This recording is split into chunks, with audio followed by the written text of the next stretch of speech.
In the spring of 2009, a state agricultural inspector named Dennis Hargrove drove his government-issued white pickup down a dirt road outside of Millhaven, Indiana, and told a 67-year-old farmer named Earl Duvon Cotter that his tractor was illegal, not unsafe, not outdated, illegal. The tractor in question was a 1948 Oliver 88, painted a faded olive green with decades of oil and honest dirt worked into every crack.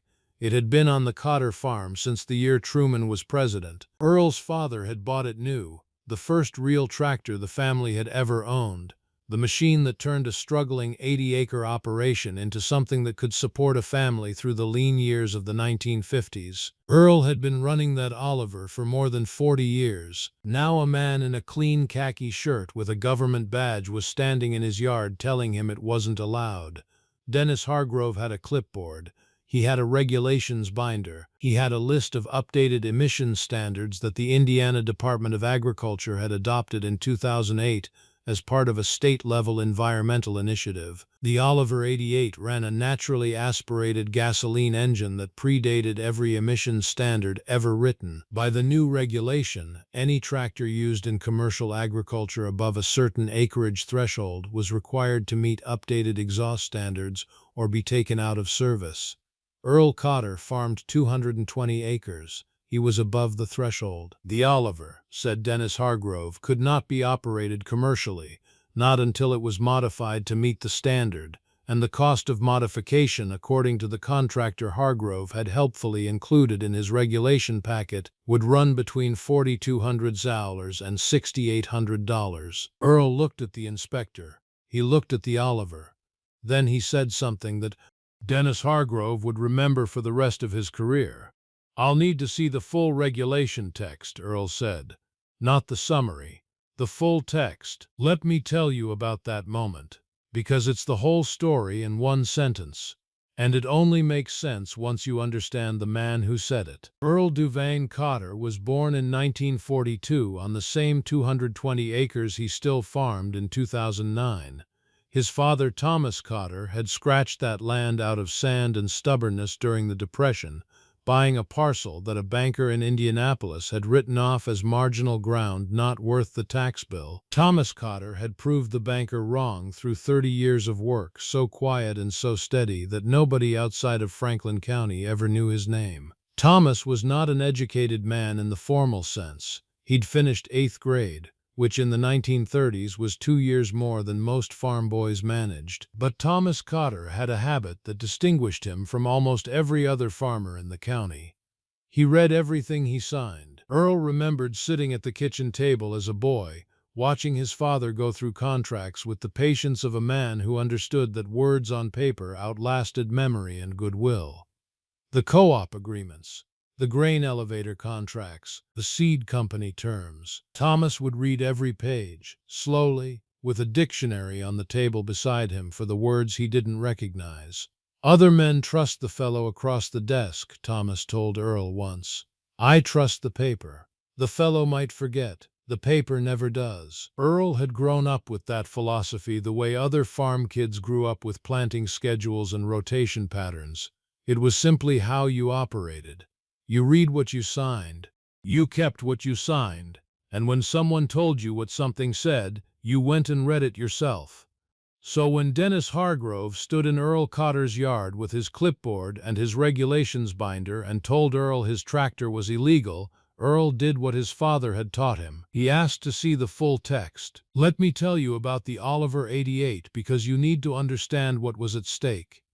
The Oliver 88 standard was produced from 1947 to 1954 by the Oliver Corporation out of Charles City, Iowa. In its day, it was one of the most capable row-crop tractors on the market. The 88 came with a 6-cylinder engine, either gasoline or diesel, producing 51 horsepower at the drawbar, which put it in the heavy-duty category for that era. Thomas Cotter's 88 was the gasoline version. He'd bought it in 1948 for $1,650, which was roughly 4 months of good corn income. He'd kept it running through a combination of careful maintenance and a mechanical stubbornness that matched the machine's own. By the time Earl inherited the farm in 1971, The Oliver was already 23 years old. Most men would have replaced it. Earl didn't. He understood something about that tractor that couldn't be shown on a spec sheet. The Oliver 88 had no electronics, no computer systems, no proprietary components that required dealer service. Every part of that machine could be reached with a standard wrench set. Every problem that could develop had been solved by someone, somewhere, and the solution was documented in manuals that were still available if you knew where to look. Earl knew where to look. Over the decades, he'd rebuilt that engine twice, replaced the clutch 4 times, rebuilt the hydraulic pump, replaced the steering cylinder, welded cracks in the frame that lesser machines would have snapped at. He'd sourced parts from salvage yards in 3 states, machined replacements himself when the originals couldn't be found, and kept records of every repair in a ledger system his father had started in 1948. 61 years of maintenance records. The day Thomas brought the Oliver home from the dealer, the day the original carburetor was replaced, the day Earl welded the cracked front axle housing in 1979. Every oil change, every belt, every set of spark plugs. When Dennis Hargrove told Earl that tractor was illegal, Earl didn't just see a machine. He saw his father's first harvest. He saw 61 years of family farming. He saw the record of every dollar spent and every acre worked. He wasn't going to let it go without reading the full text. Dennis Hargrove was 34 years old and had been an agricultural compliance inspector for 6 years. He was not a bad man. He was a man doing his job, applying regulations that the legislature had passed and the department had implemented. He'd made this same inspection visit to 14 farms in the district that spring, and on 13 of them the farmer had nodded, looked at the notice of violation, and either written a check to the modification contractor or agreed to retire the equipment. Earl Cotter was the 14th. "The full regulation text," Earl repeated. "I want to read the actual statute and the implementing rules, not the summary you've got there." Hargrove flipped open his binder. He had the summary sheet, the compliance notice, the modification contractor information. He did not have the full statute text. "The regulation is clear, Mr. Cotter. Any tractor used in commercial." "I heard what the regulation says according to your summary. I'd like to read it myself. Can you get me the full document?" Hargrove said he could mail it. Earl said he'd wait for it before signing anything. Hargrove left without a signature. His report that afternoon noted the visit, the violation, and the farmer's request for full documentation. He expected to be back within 2 weeks with a compliance agreement. He didn't come back for 3 months, and when he came back, he didn't come with a compliance agreement. Let me tell you what Earl Cotter did with those 3 months, because it's the part of this story that nobody expected.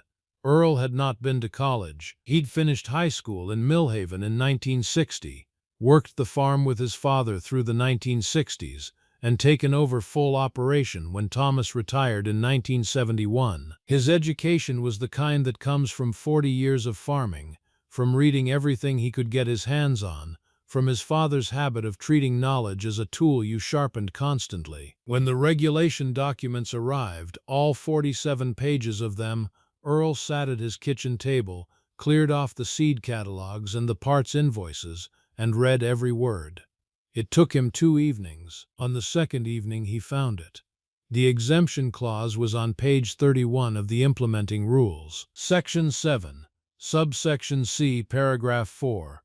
It read in full, "Equipment classified as historic agricultural machinery under Indiana Code 14-8-2-118 shall be exempt from emissions compliance requirements under this section, provided such equipment is registered with the Indiana State Historic Preservation Commission and certified for historic status. Historic classification shall apply to any agricultural equipment manufactured prior to January 1, 1955, and continuously maintained in operational condition." Earl read it 3 times. His Oliver 88 had been manufactured in 1948. It had been continuously maintained in operational condition since that date. He had 61 years of maintenance records to prove it. He had never heard of Indiana Code 14-8-2-1-118. He suspected Dennis Hargrove had never heard of it either. Now let me pause here and ask you something. Have you ever been told that a rule applies to you and just accepted it without reading the rule yourself? Have you ever signed something, agreed to something, or given something up because someone with a clipboard and a badge told you that you had to? Earl Cotter had spent his whole life around farmers who did exactly that. Good men, careful men, hard-working men who plowed their fields and raised their families and signed what the co-op put in front of them and believed what the bank officer explained and complied with what the inspector cited. Some of those men lost things because the paper said something different from what they'd been told. Earl's father had taught him a different way. Read the paper. Trust the paper. The paper says what it says, and it doesn't care whether you read it or not. Earl read the paper. He found the exemption on page 31 that the inspector's two-page summary had never mentioned. And then he did something else his father would have recognized. He got the Oliver ready. Let me tell you about what Earl did that spring and summer, because it matters to how the story ends. Earl had always maintained the Oliver well, but after reading the regulation documents, he began a restoration effort that went beyond maintenance into something closer to preservation. He wasn't just keeping the tractor running, he was building the case that it deserved to run. He pulled the engine and did a complete overhaul. New rings, new bearings, reground valves, honed cylinder walls. The engine came back together cleaner and tighter than it had been in decades. He rebuilt the carburetor with a kit he sourced from an antique tractor parts supplier in Ohio. He replaced every rubber component in the fuel system, the hydraulic system, and the cooling system. He had the sheet metal straightened and painted, not restored to showroom condition, but cleaned and preserved, the honest working green of an Oliver that had spent 61 years earning its place on a farm. He organized the maintenance records,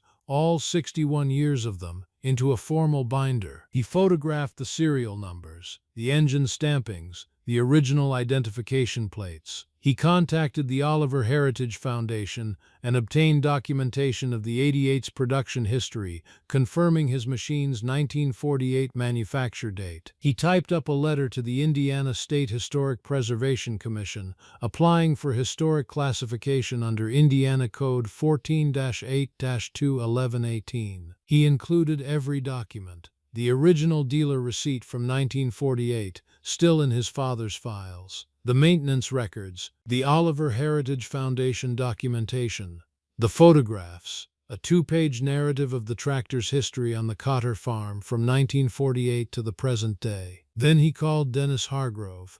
The conversation was short. "Mr. Hargrove, this is Earl Cotter out on County Road 14. You came by in April about my Oliver 88. Yes, Mr. Cotter, I was going to follow up.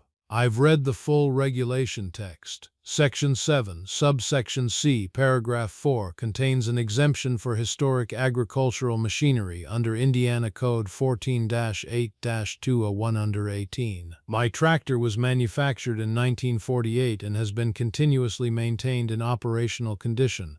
I've applied for historic classification with the State Historic Preservation Commission. I believe the violation notice you issued was in error." Silence. "I wasn't aware of that exemption," Hargrove said finally. "I wasn't either until I read the full document. I'd appreciate you reviewing it before we proceed." Hargrove reviewed it. He called his supervisor.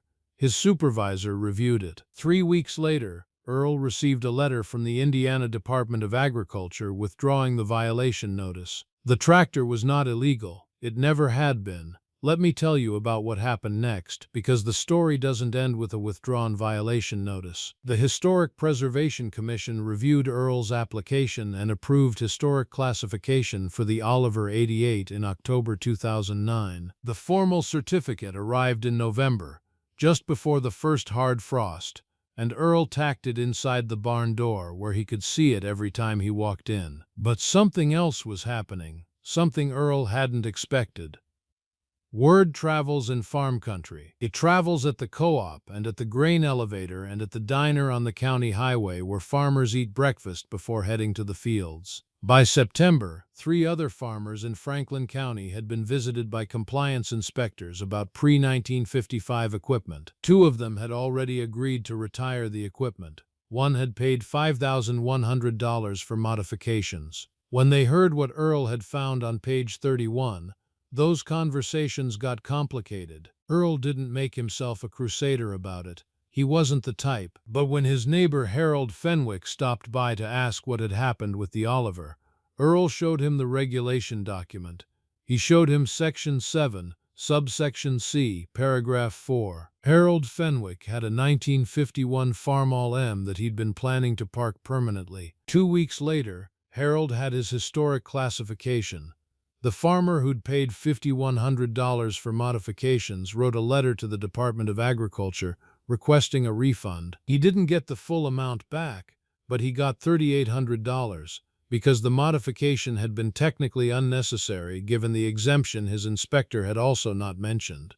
Dennis Hargrove was not fired, he was not disciplined. He was, by all accounts, a conscientious inspector who had been working from a 2-page summary that had omitted an exemption from page 31. He began, after the Cotter visit, carrying the full regulation text on his clipboard. That, Earl thought, was probably the most useful outcome of the whole business. Now let me tell you about the Oliver 88 in the years that followed, because the machine itself kept earning its story. Earl Cotter farmed with the Oliver for 3 more years after the inspection visit, working it into the soil the way his father had, the way he himself had for 4 decades. The 1948 engine, rebuilt and recommissioned, ran as well as it ever had. The records showed it. Every oil change, every belt, every small repair, all documented in the same ledger system his father had started when Truman was in the White House. In 2012, Earl was 70 years old. His knees had been complaining for a decade, and the Oliver's springless seat had become a daily negotiation. His son-in-law, a man named Gary Purcell, who'd married Earl's daughter Patricia in 1994, had been helping with the farm for several years. Gary was a good farmer and a careful man, but he'd grown up with modern equipment and he ran a newer Case IH for the heavy work. Earl made a decision that year. He would retire the Oliver from active farming. Not retire it from service, not sell it, not let it sit in the back of the barn and slowly return to the earth. He would retire it properly. He spent the winter of 2012 doing the most thorough restoration he'd ever attempted. The engine came out again for inspection, though it needed little work. The hydraulics were rebuilt. The seat was replaced with one he sourced from an Oliver parts dealer in Illinois, the same style as the original, firm canvas stretched over a steel frame. The paint was done properly this time, matched to the 1948 Oliver color specification, the same olive green his father had driven home from the dealer 64 years before. He reinstalled every original plate, every identification tag. He mounted the maintenance record binder in a custom wooden frame inside the barn beside the tractor. 64 years of records, from 1948 to 2012, every repair, every part, every oil change, every hour of work. When he was finished in the spring of 2012, Earl drove the Oliver around the farm one last time. He drove it past the south field where his father had broken new ground in 1949. He drove it past the fence row where he'd pulled a stuck pickup in 1963 and a neighbor's tractor in 1971. He drove it past the old corn crib that had been built the same year the Oliver arrived, both of them built to last and both of them still standing. Then he drove it into the barn and parked it in the space it had occupied since 1948. Let me tell you about the phone call that came in the spring of 2012, because Earl hadn't been expecting it. The Indiana State Museum in Indianapolis had a program for acquiring significant agricultural artifacts. A curator named Dr. Sarah Elroy had been tracking the Cotter Oliver since the historic classification application in 2009. The application, with its complete maintenance records, its documentation of 61-plus years of continuous operation, and the unusual story of the exemption dispute, had flagged the machine as exceptional. Dr. Elroy called Earl in March. "Mr. Cotter, I've been following your tractor's documentation since 2009. The Oliver 88 you have is one of the most completely documented pieces of agricultural equipment we've encountered. The continuous maintenance records from 1948 are remarkable. We'd like to discuss the possibility of acquiring it for the museum's agricultural heritage collection." Earl was quiet for a moment. "It would be displayed as a working example," Dr. Elroy continued, "not static. We run certain pieces periodically for demonstration purposes. Your Oliver would be presented with its full documentation, the maintenance records, the original dealer receipt, the history of the Cotter farm." "The story about the inspector?" Earl asked. "We consider that part of its historical significance. The exemption dispute brought attention to the regulation itself and ultimately helped other farmers keep their historic equipment. That's a story worth telling." Earl thought about it for a long time. He thought about his father bringing that tractor home in 1948, the first new machine the family had ever owned. He thought about the south field, the fence rows, the corn cribs. He thought about the 61-year ledger his father had started and he had continued. He thought about what his father used to say about documents, about reading what you signed, about trusting the paper. "One condition," Earl said. "Of course, the maintenance records go with it. All of them. Not copies. The originals. My father started that ledger in 1948, and I want people to see his handwriting in it." Dr. Elroy agreed without hesitation. "Let me tell you about the day the Oliver left the Cotter farm in October of 2012. It was a clear morning, the kind of October morning Indiana gets when the harvest is coming in and the air smells like dry corn and diesel and cold that hasn't arrived yet but is building behind the northern clouds. Earl had the Oliver running when the museum transport arrived. He'd started it at dawn the way he'd started it 10,000 times before. The choke, the throttle, the crank, the deep cough of the gasoline engine catching and settling into the rhythm that was as familiar to him as his own heartbeat. His daughter Patricia was there, his son-in-law Gary, several neighbors who'd heard the Oliver was going and wanted to see it off. Harold Fenwick was there, the man who'd saved his Farmall M because of Earl's page 31, standing at the fence line with his hat in his hand. Dennis Hargrove was there too. Earl had called him the previous week. He'd thought about it for a while before deciding to make the call. Hargrove hadn't done anything malicious. He'd been working from an incomplete summary, the same as hundreds of inspectors working from the same incomplete summary across the state. He'd handled it correctly once the error was identified. He'd even begun carrying the full regulation text after the Cotter visit. Earl didn't hold grudges. His father had taught him that too. When Earl called, Hargrove said he'd be honored to come. He stood in the yard that October morning, watching the Oliver load onto the museum transport, and he looked like a man who was seeing something clearly for the first time. Before the truck pulled out, Earl climbed up on the Oliver one last time. He sat in the new old canvas seat and put his hands on the steering wheel and felt the engine running under him. 64 years of family farming. 64 years of planting and harvesting and breaking ground and pulling stuck trucks and navigating drought and low prices and bank pressures and, finally, an inspector with a clipboard who'd almost ended it all. He sat there for a minute, not moving. Then he climbed down. "She's ready," he told the museum driver. "Now let me tell you about what Dr. Sarah Elroy said at the museum opening, because she said something Earl had been thinking for a long time." The Indiana State Museum opened its Agricultural Heritage exhibition in the spring of 2013.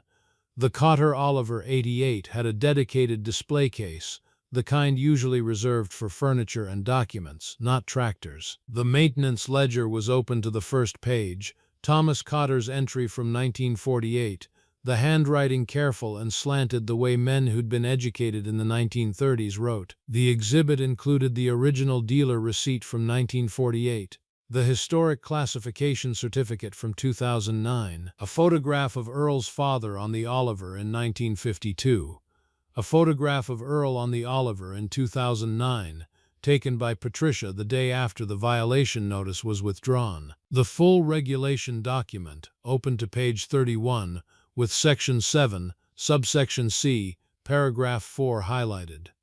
At the opening, Dr. Elroy spoke. "The Cotter Oliver 88 is significant for several reasons," she said.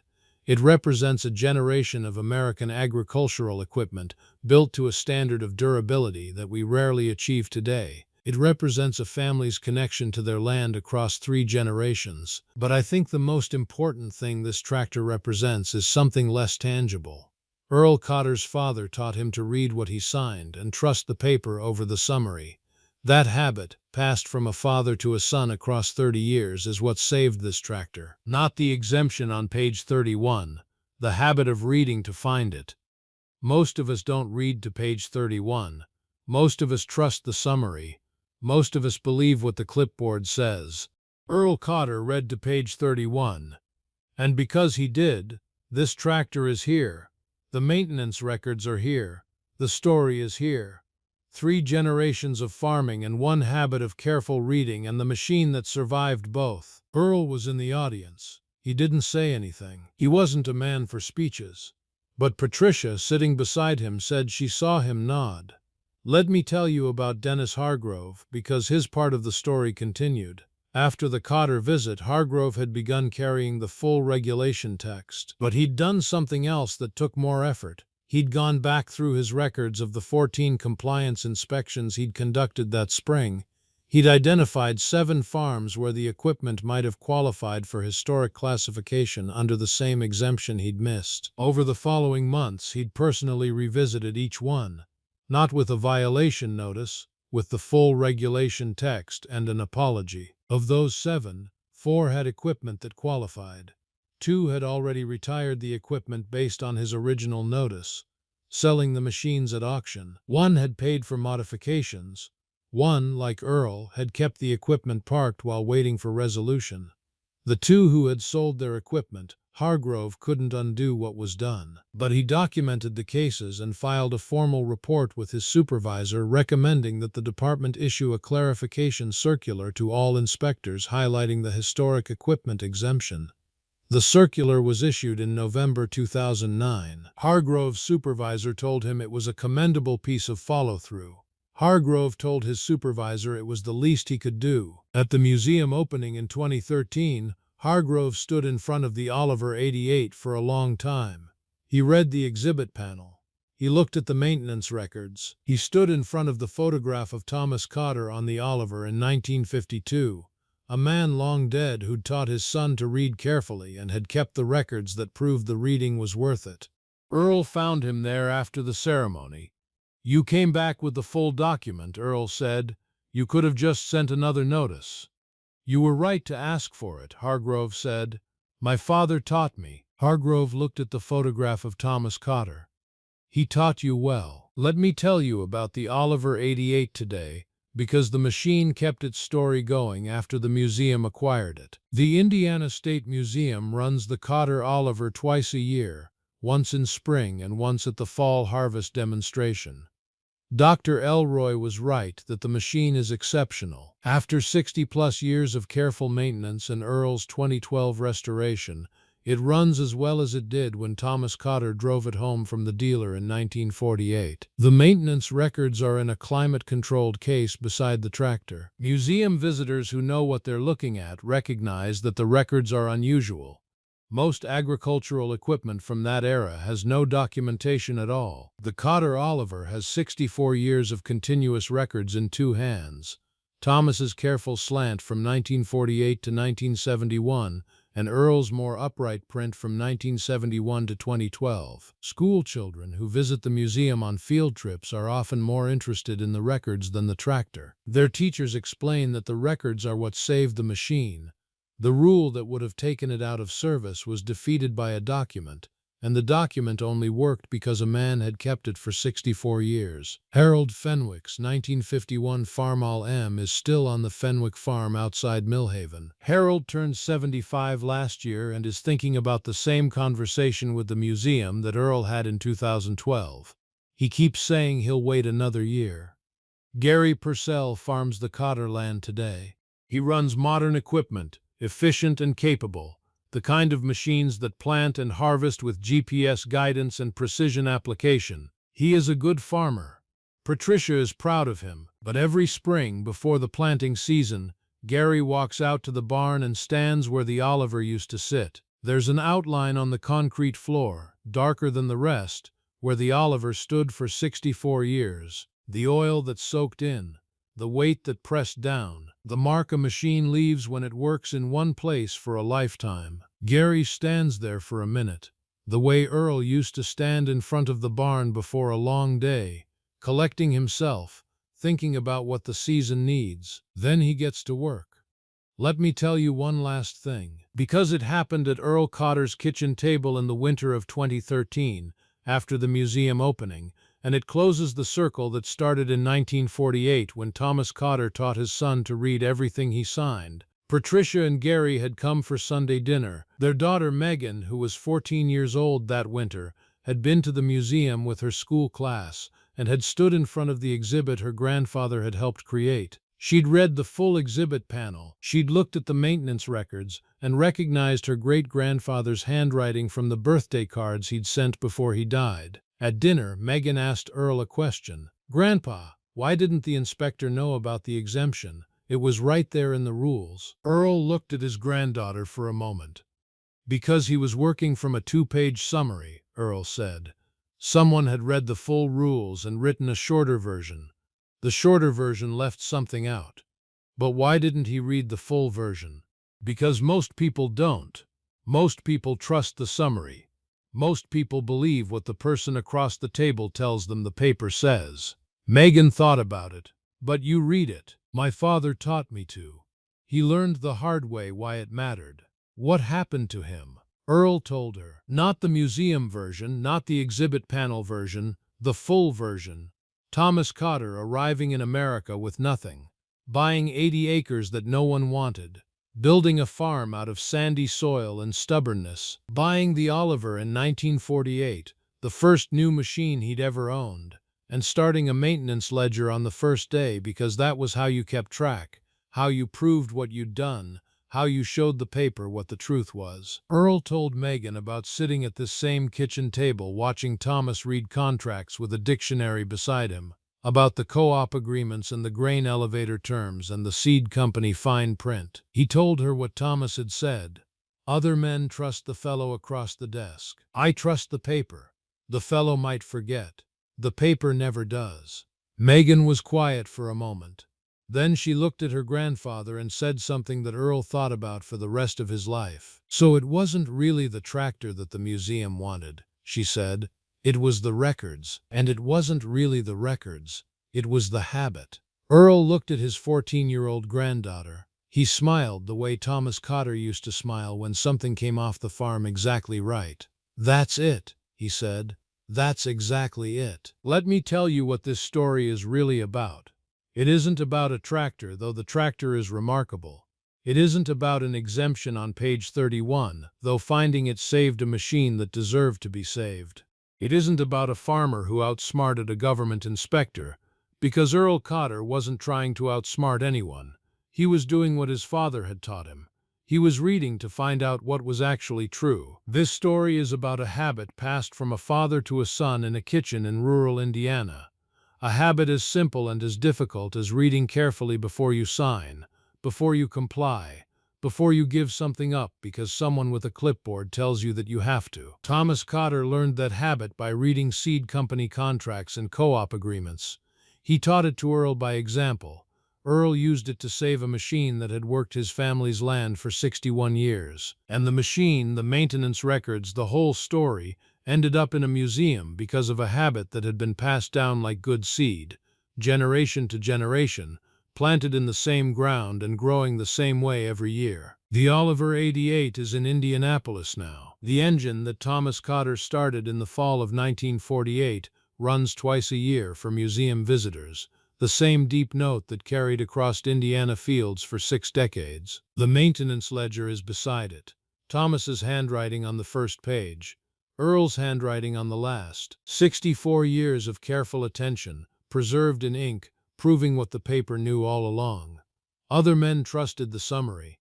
The Cotters read the paper, and somewhere in Indianapolis the Oliver 88 is still running, still telling anyone who will listen that a machine cared for and documented and defended can outlast every summary, every clipboard, and every inspector who never reads to page 31. That's the story of the tractor that was declared illegal and ended up in a state museum. The tractor didn't change. The rules didn't change.